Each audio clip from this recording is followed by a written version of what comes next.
అందరికీ నమస్కారం. అతి మూత్రం అంటే కొన్నిసార్లు ఈ మూత్రము అన్కంట్రోల్గా వస్తూ ఉంటుంది. ఎందుకు వస్తుందో తెలియదు, అసలు ఆపుకోలేరు. రోజుకి 10-15 సార్లు కాదు కదా, 30-40 సార్లు పోతుంటారు.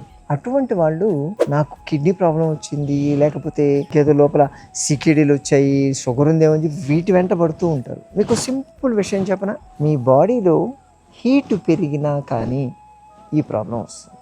రెండోది, ఉప్పు కారాలు మనం కంట్రోల్లో లేకుండా తీసుకుంటే మీకు ఉండేటువంటి ఎలక్ట్రోలైట్ బ్యాలెన్స్ వల్ల కూడా కావచ్చు. కాజ్ అయితే 2 చెప్పాను. ఏం చేయాలో మీకు అంతకన్నా బాగా తెలుసు కదా.